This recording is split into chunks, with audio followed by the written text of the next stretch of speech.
नहीं मैडम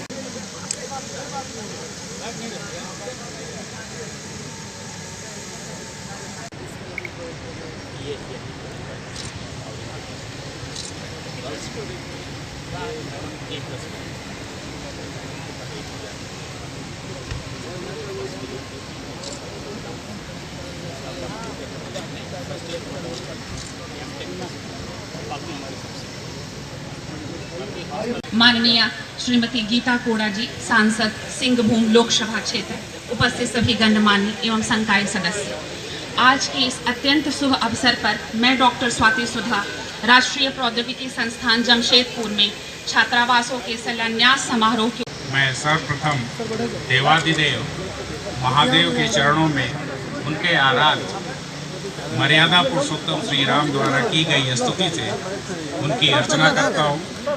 नमामि समीशान निर्माण रूपम विभुम व्यापकम ब्रह्म वेदस्वरूपम निजम निर्गुणम निर्विकल्पम निरीहम चिराकाशमाकाशा। इस श्लोक के साथ कि माता भूमि पुत्रो हम पृथ्विया, अर्थात पृथ्वी हमारी माता है और हम सब उसके पुत्र हैं। उन्हीं वसुंधरा को नमन करते हुए आज हम सभी उनके पूजन के लिए उपस्थित हुए। माननीय शिक्षा राज्य मंत्री श्रीमती अन्नपूर्णा देवी जी का मैं स्वयं एवं संस्थान की तरफ से हार्दिक अभिनंदन एवं स्वागत करता हूँ। आपने अपने व्यस्तम समय में से यहाँ संस्थान परिसर में छात्र और छात्राओं के छात्रावास के भूमि पूजन एवं शिलान्यास के लिए आकर हमें अनुग्रहित किया। महोदया, इसके लिए मैं स्वयं एवं संस्थान आपका आभारी है। इन दो छात्रावासों के निर्माण से संस्थान में छात्रों के आवास की समस्या का समाधान होगा। इसके साथ ही संस्थान में कुल 3300 छात्रों के लिए एवं 1200 छात्राओं के लिए छात्रावास की सुविधा उपलब्ध होगी।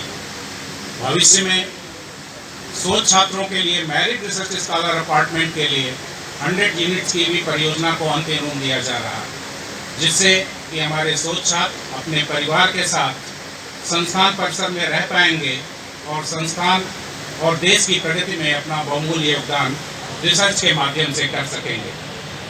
आज इस अवसर पर मैं माननीय सांसद श्रीमती गीता कोड़ा जी का हार्दिक अभिनंदन एवं स्वागत करता हूं। महोदया, आपके सहयोग से यह संस्थान अपने निर्धारित लक्ष्य को प्राप्त करने में सक्षम होगा। संस्थान का अध्ययन अध्यापन हो या शोध परामर्श हो, छात्रों का समुचित विकास हो या इसके स्थलाकृत में परिवर्तन, संस्थान ने हम सभी ने आप सबके सहयोग से उल्लेखनीय प्रगति किया है। यह हमारा धर्म भी था एवं कर्म भी था। सभी के निरंतर प्रयास अब संस्थान की प्रगति में परिलक्षित हो रहे हैं, जिसके लिए मैं संस्थान से जुड़े प्रत्येक व्यक्ति को बधाई देता हूँ। महोदया, संस्थान ने राष्ट्रीय शिक्षा नीति 2020 को सफलतापूर्वक लागू करने के लिए अपने कैरिकुलम में अंडर ग्रेजुएट और पोस्ट ग्रेजुएट कैरिकुलम में परिवर्तन किया है। मुझे आपको यह सूचित करते हुए खुशी का अनुभव हो रहा है कि हमने स्किल डेवलपमेंट को ध्यान में रखते हुए, इंडस्ट्री ओरिएंटेड प्रोग्राम को ध्यान में रखते हुए 8वें सेमेस्टर को कक्षा रहित कर दिया है। सभी छात्रों को अनिवार्य रूप से किसी न किसी इंडस्ट्री में जाके इंटर्नशिप करनी होगी, जो कि हमारे इंटर्नशिप एम्बेडेड प्रोग्राम को बढ़ावा देगा। उसके साथ ही इस वर्ष से 2022 में जो छात्र एडमिशन लिए हैं, उनके लिए हम लोगों ने मेजर डिसिप्लिन के साथ माइनर डिसिप्लिन का भी प्रयोग किया है। जैसे कोई छात्र सिविल इंजीनियरिंग में पढ़ रहा है बीटेक, और अगर वो कंप्यूटर साइंस में भी कोई डिग्री करना चाहता है तो उसको एडिशनल क्रेडिट के साथ B Tech in civil engineering with minor specialization in computer science की डिग्री 2022 के छात्रों के साथ ये अनुमन्य होगी। साथ ही मल्टीपल एग्जिट और मल्टीपल एंट्री को ध्यान में रखते हुए हम लोगों ने अभी पीजी प्रोग्राम में अगर कोई छात्र 1 साल के बाद छोड़ता है तो उसको पीजी इन डिप्लोमा उस ब्रांच में, एमसीए में अगर 2 साल के बाद छोड़ता है तो पीजी इन कंप्यूटर साइंस डिप्लोमा। इस तरह से ये मल्टीपल एग्जैक्ट छात्रों के हितों को ध्यान में रखते हुए हम लोगों ने किया। मैं ये कहना चाहूँगा कि अपने उद्यम से मानव सर्वस्व अर्जित कर सकता है अगर वह स्वयं में अपने ब्रह्म का साक्षात कर ले। इसीलिए कहा गया है अहम ब्रह्मास्मि। पर वह अपने इन्हीं कठिन कर्मों से अर्जित साधन संसाधनों का दान करने से सब चाहता है और प्रकृत मानव जीवन हमको इसी की प्रेरणा देता है। इस संदर्भ में मैं राष्ट्र कवि रामधारी सिंह दिनकर की कविता रश्मि रति के कुछ अंश को उद्धृत करना चाहूँगा। दान जगत का प्रकृत धर्म है, मनुष्य व्यर्थ डरता है, एक रोज तो हमें स्वयं सब कुछ देना पड़ता है, बचते वही समय पर जो सर्वस्व दान करते हैं, ऋतु का ज्ञान नहीं जिनको वे देकर भी मरते हैं। इसी भावना के साथ मैंने अपने अलुमनाई से प्रार्थना, अलुमनाई को रीच करने की कोशिश की है कि संस्थान के सर्वांगीण प्रकाश में इस विकास में वो आगे आएँ और जिस तरह से भी अपनी मदद कर सकते हैं करें। यह परम सत्य है, मानव कर्म के अधीन है। यह भी सत्य है कि कर्मफल नष्ट नहीं होते, पर ऐसा मानव जो पूरी ईमानदारी से स्वकर्म करता है और विशुद्ध आत्मा है, वह कर्म में नहीं मरता है। गीता में योग योगेश्वर परमेश्वर श्री कृष्ण ने कहा है, योग युक्तो विशुद्धात्मा विजितात्मा जितेंद्रियः सर्वभूतात्मा भूतात्मा कुर्मन्नुति न लिप्यते। मैं इन्हीं शब्दों के साथ सभी अध्यापकों, कर्मचारियों, छात्र छात्राओं से निवेदन करता हूं कि अपने स्वधर्म का पालन करते हुए अपने कर्म से संस्थान एवं देश की प्रगति में सहभागी बने।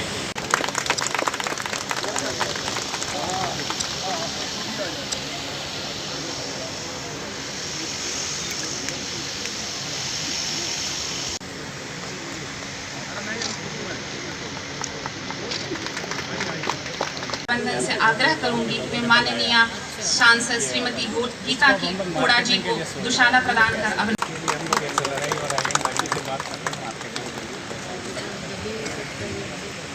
मैं पुनः प्रोफेसर प्रभा जी चांद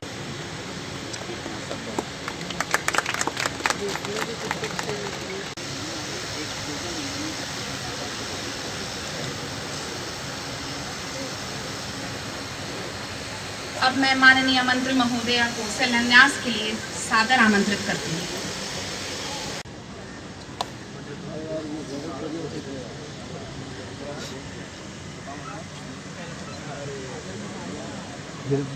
मतलब बांध के रखना होगा।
विष्णुभागवतो महासप्तस्य विष्णुरामया परमनस्य अद्य क्षिप्रांतो द्वितीय प्रारंभे श्री श्वेतवराहकल्पे वैवस्वत मैडम इधर भी सामने भी हाँ चलिए। हेलो यहाँ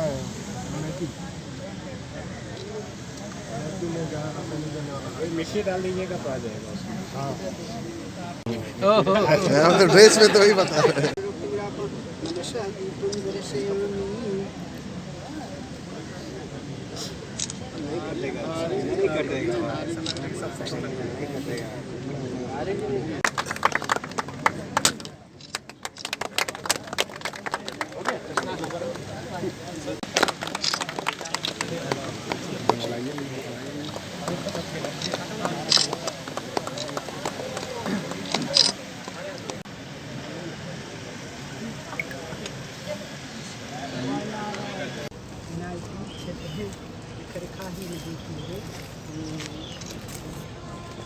खरखाही नदी की है वसंत ऋतु महामंगल्य प्रद मास उत्तमे फाल्गुन मासे कृष्ण पक्षे त्रयोदशी तिथौ शनिवासरे एवं ग्रह गण गुण विशेषण विशेषतायां शुभ पुण्यतिथौ कश्यप पुत्रः उत्पन्नः उपरांते गणेश अंबिका पूजन उपरांते नूतन भविष्योदय भवन निर्माण हेतवे वास्तु पूजन भूमि पूजन अहम संकल्प करिष्ये।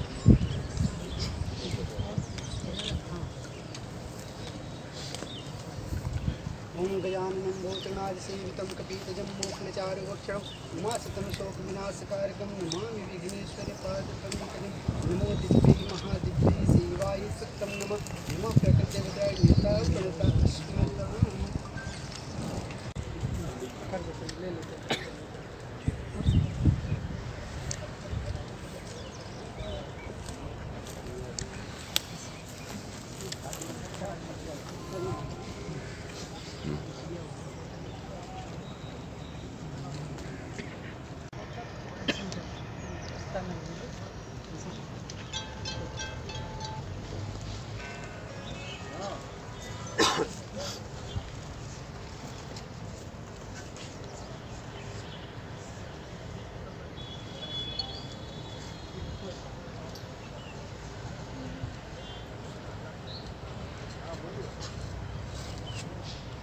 वीडियो नहीं भेजना।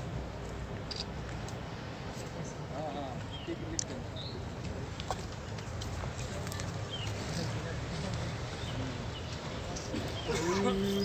नमो स्मृताय सत्मूर्ते सत्पादाचि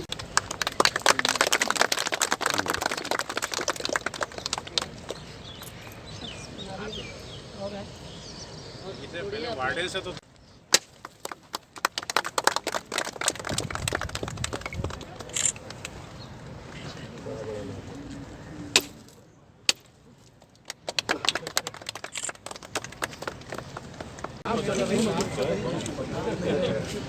पीछे पीछे पीछे पीछे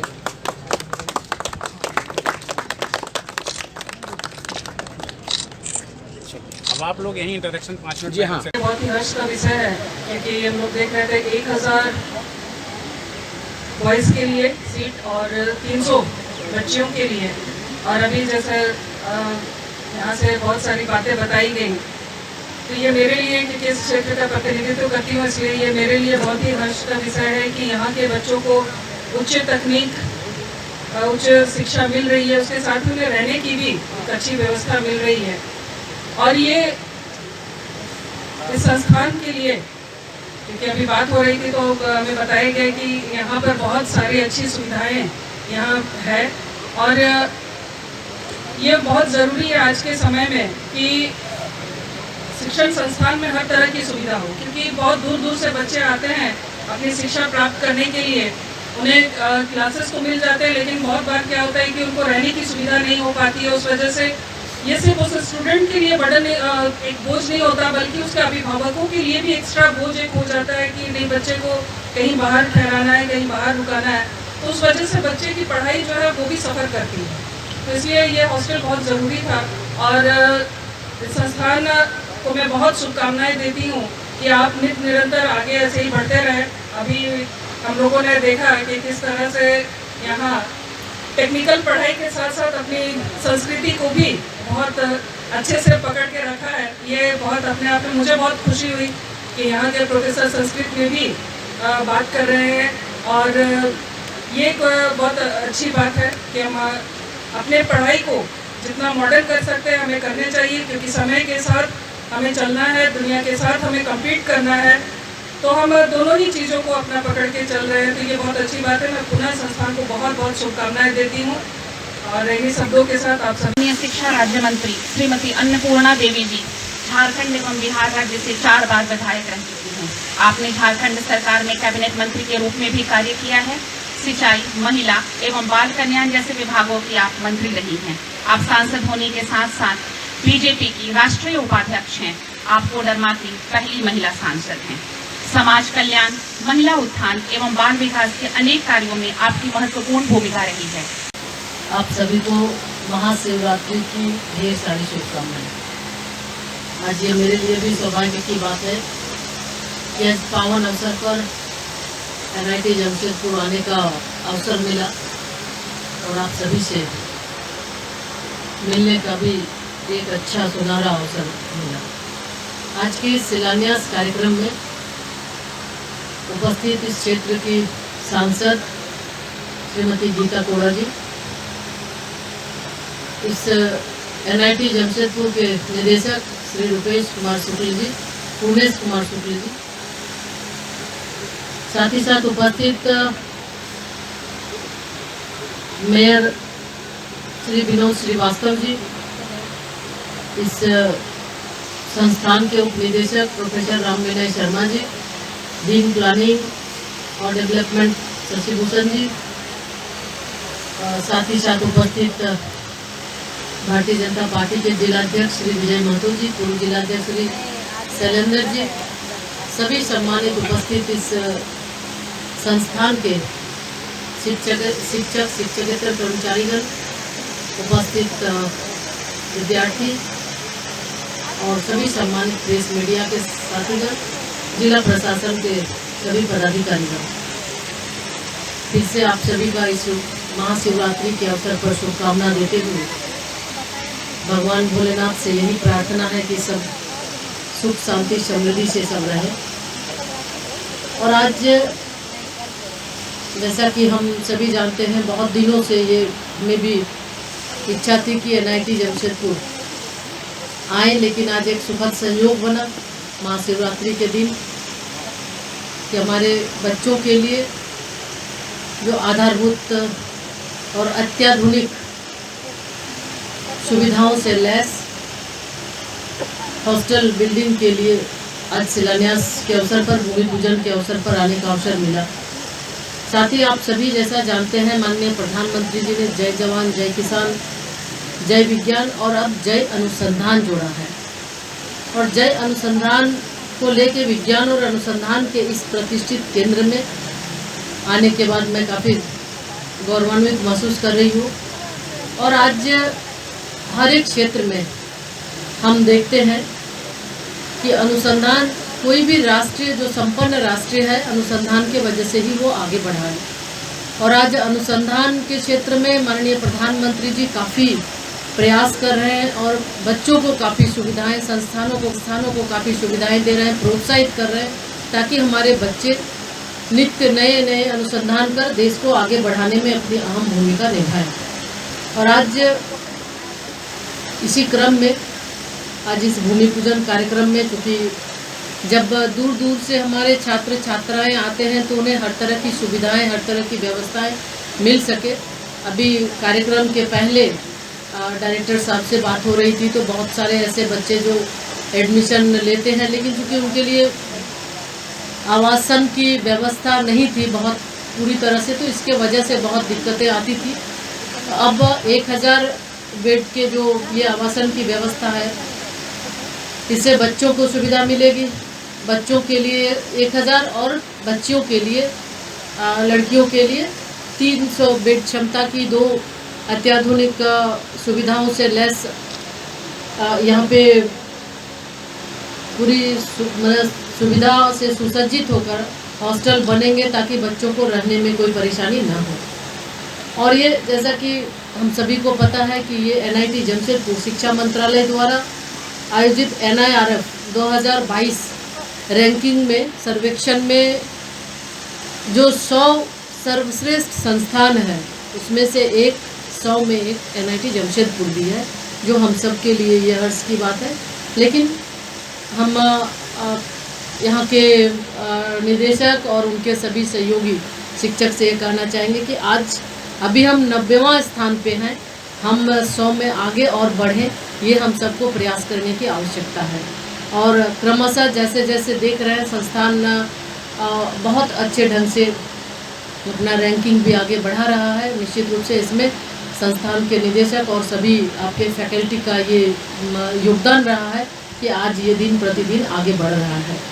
और मुझे खुशी है कि NIT जमशेदपुर ने शिक्षण और अनुसंधान की गुणवत्ता बनाए रखने के लिए और भर्ती प्रक्रिया को भी सफलतापूर्वक इसका पूर्ण किया है, ताकि शिक्षण की गुणवत्ता बनी रहे, कोई असुविधा ना हो, जिसके वजह से पहले हम देखते थे तो शिक्षकों का अभाव होता था। लेकिन 2014 के बाद माननीय प्रधानमंत्री जी के आने के बाद लगातार ये उनकी सोच रही है, कहीं भी कोई भी शिक्षण संस्थान हो या अन्य क्षेत्र कहीं भी खाली नहीं रहे, भर्ती वहाँ पे हो, ताकि वहाँ जो बच्चे शिक्षा अध्ययन करते हैं उन्हें हर तरह की सुविधा उन्हें मिल सके, उन्हें किसी तरह की परेशानी ना हो।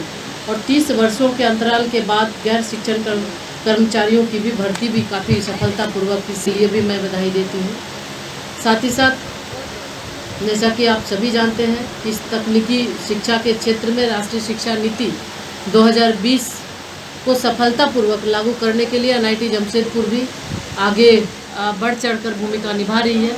और ये 34 वर्षों के बाद राष्ट्रीय शिक्षा नीति आई है, जिसके कारण इस राष्ट्रीय शिक्षा नीति में बहुत सारे आमूलचूल परिवर्तन किए गए हैं, जिससे हमारे बच्चों को आने वाले समय में काफ़ी लाभ मिलेगा। हमारे बच्चे जो ये अमृत काल चल रहा है, जब 2047 में देश का स्वरूप क्या हो, आदरणीय प्रधानमंत्री जी सोचकर इस पर काम कर रहे हैं।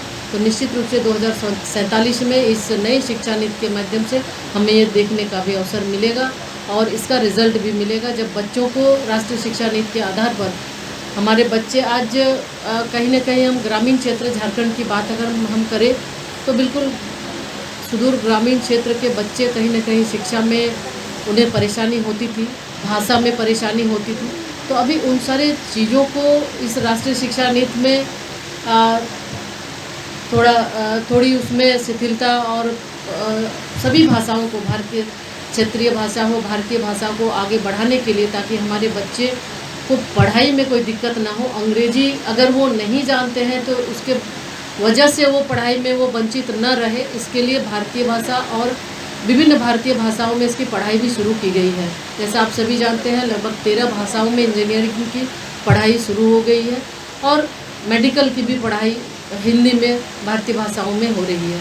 तो इससे सुदूरवर्ती क्षेत्र के बच्चों को इससे सुविधा मिलेगी और बहुत सारे जो प्रतिभाशाली बच्चे थे, जो कहीं ना कहीं भाषा की वजह से वो आगे नहीं बढ़ पाते थे, अब ये बाध्यताएं समाप्त होंगी, अब उन्हें भी आगे बढ़ने का अवसर मिलेगा। क्योंकि झारखंड की बात करें तो जनजातीय बाहुल झारखंड है और यहाँ पे बच्चे जो ग्रामीण सुदूर क्षेत्रों में रहने वाले हैं, तो उन्हें असुविधा होती थी भाषा को लेकर। तो इस राष्ट्रीय शिक्षा नीति के माध्यम से इन सारी चीज़ों से उनको भी सुविधाएं मिलेंगी।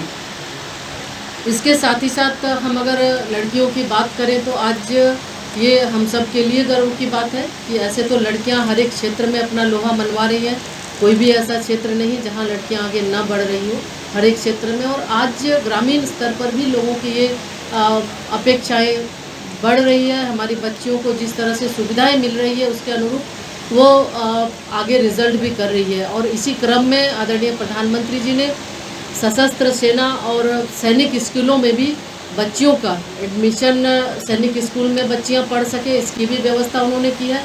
और सशस्त्र सेना में भी बच्चियों की भर्ती शुरू हो गई है। तो ये बहुत बड़ी उपलब्धि है कि अब हर क्षेत्र में बच्चियां आगे बढ़ रही थी और इस क्षेत्र में पीछे थी, लेकिन माननीय प्रधानमंत्री जी ने उसको भी ये सेना में और सैनिक स्कूल में बच्चियों के लिए भी रास्ता खोल दिया है, ताकि हमारी बेटियां, हमारे बच्चे भी हर एक क्षेत्र में आगे बढ़ सकें।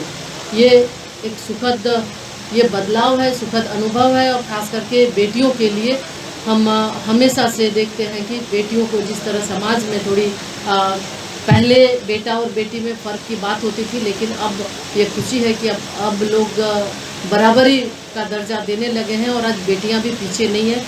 जहां भी उन्हें अवसर मिलता है तो वो भी आगे बढ़ चढ़ कर काम कर रही हैं। हम आपसे ये भी कहना चाहेंगे कि अभी चूँकि तुरंत बजट हुआ है और इस साल के बजट में भी उच्च शिक्षा के क्षेत्र में भी माननीय प्रधानमंत्री जी ने काफ़ी कुछ उच्च शिक्षा संस्थानों को देने का उन्होंने निर्णय किया है। और इस बार देखें तो इस बार के बजट में लगभग 44,000 रुपये इस बार के बजट में प्रावधान है जो उच्च शिक्षा के लिए है, ताकि हमारे बच्चों को, जो हम अनुसंधान की बात करते हैं, तो बच्चों को उसके लिए अवसर मिल सके। तो पिछले वर्ष की तुलना में देखें तो 8% ज़्यादा इस बार बजट उच्च शिक्षा संस्थानों को दिया गया है, ताकि अच्छे ढंग से बच्चों की पढ़ाई वो पूरी कर सके और आने वाले भविष्य में देश के लिए वो कुछ कर सके। आज जो ब्रेन ड्रेन की समस्या है उससे भी निजात देने के लिए माननीय प्रधानमंत्री जी ने अपनी ओर से काफ़ी प्रयास किए हैं और आज हमें लगता है कि रिसर्च अनुसंधान का ही ये एक फल है कि हमें कोविड महामारी के समय भी जो हमारे वैज्ञानिकों को काफ़ी माननीय प्रधानमंत्री जी ने प्रोत्साहित किया और आज कोविड वैक्सीन न सिर्फ भारत में बल्कि दुनिया के 100 देशों में भी देने का काम आदरणीय प्रधानमंत्री जी ने किया। इसी कड़ी में हम देखें तो NEP 2020 जो है तो इसको सही अर्थों में लागू कराने के लिए भी विश्वविद्यालयों में और इस तरह के जो सर्वश्रेष्ठ संस्थान हैं उन संस्थानों में लगभग अतिरिक्त 4,235.74 करोड़ रुपये की बढ़ोतरी इस बजट में आवंटन किया गया है, जो पिछले वर्ष की अपेक्षा 12.8% अधिक है, ताकि NEP को हम पूरी तरह से लागू कर सके। NEP एक जो डॉक्यूमेंट है बिल्कुल बुनियादी शिक्षा से लेके तकनीकी और रिसर्च के क्षेत्र में भी बहुत बच्चों को अवसर प्रदान करने वाली है और बहुत बड़े पैमाने पर आमूलचूल परिवर्तन इस राष्ट्रीय शिक्षा नीति में भी की गई है। और हम देखें तो NIT के बारे में अगर हम बताएं तो NIT में भी बजट में लगभग 10-10.5% की बढ़ोतरी पिछले वर्ष से इस वर्ष में हुई है, ताकि जो भी NITs हैं उसको अच्छी सुविधा मिल सके, क्योंकि यहाँ पे तकनीक के क्षेत्र में आपको उच्च शिक्षा ग्रहण करते हैं और दूर से भी बच्चे आते हैं, तो निश्चित रूप से उनको अच्छी व्यवस्था मिले, हर तरह की सुविधा मिले, शिक्षा में वो बेहतर कर सके, इसकी पूरी व्यवस्था इसमें की गई है। इनोवेशन और रिसर्च को भी बढ़ावा देने के लिए एक नेशनल डेटा गवर्नेंस पॉलिसी लाई जाएगी। यह पहल लगभग ये शुरू है और हमें लगता है जल्दी ये उच्च शिक्षण संस्थानों में भी अनुसंधान को बढ़ावा देने में ये कारगर होगा। इसके साथ ही 5G सेवाओं का भी उपयोग कर ऐप विकसित करने के लिए उच्च शिक्षा संस्थानों में 100 प्रयोगशालाएँ स्थापित की जाएंगी, ताकि बहुत सारे नए अवसर, बिजनेस मॉडल और रोज़गार की संभावनाओं का पता लगाया जा सके। अभी जैसा कि हम सब अभी डायरेक्टर साहब के माध्यम से जो उन्होंने बताया कि बच्चों को ज़्यादा से ज़्यादा जो लास्ट ईयर का है उन्हें उद्योग के में हम लोग भेजते हैं ट्रेनिंग के लिए, जो ये रहता है, तो बिल्कुल हम कहना चाहेंगे दूरस्थ क्षेत्र में है और NIT जमशेदपुर चूँकि ये एक बहुत ही अच्छी संस्थान है, प्रेस्टिजियस संस्थान है, तो आसपास आप सभी जानते हैं कि झारखंड बहुत ही पिछड़ा है। हम कहीं ना कहीं शिक्षा के क्षेत्र में भी अभी भी बहुत पीछे हैं, हमें और आगे आने की आवश्यकता है।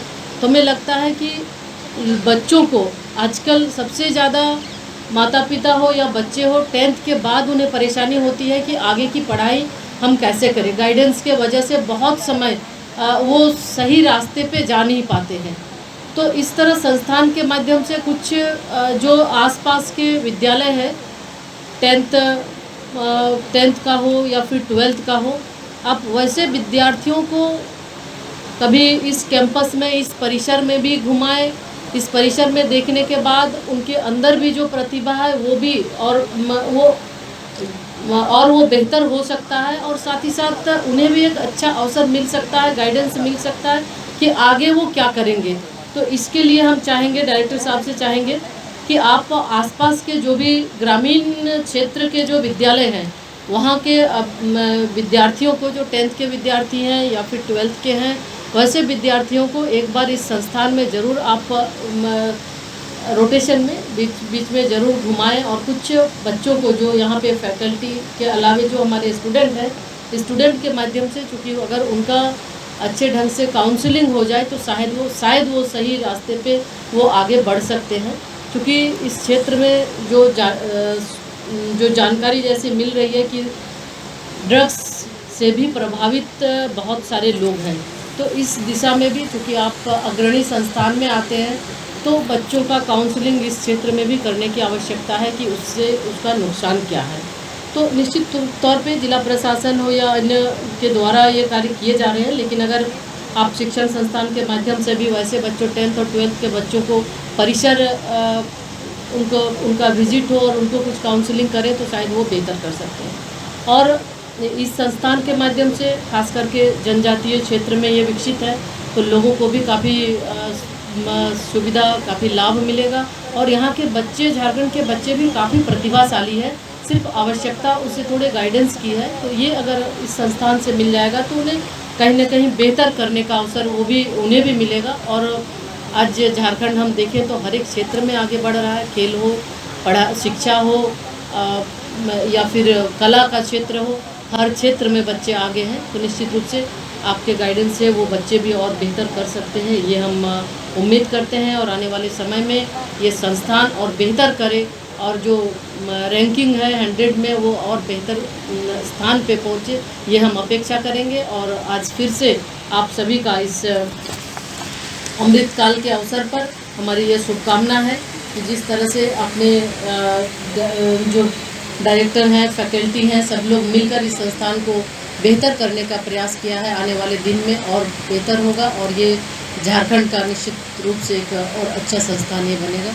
इसी उम्मीद, इसी विश्वास के साथ आज शिवरात्रि के अवसर पर फिर से आप सभी को शुभकामना देते हुए कि ये जो आज भूमि पूजन हो रहा है ताकि यहाँ के जो स्टूडेंट आएंगे उनको बेहतर सुविधा मिल सकेगी, बेटियों को बेहतर सुविधा मिल सकेगी। और जब उन्हें अच्छी सुविधा मिलेगी तो जाहिर सी बात कि आज देश को जो आवश्यकता है उस आवश्यकता की पूर्ति आप सभी करेंगे। बहुत बहुत धन्यवाद।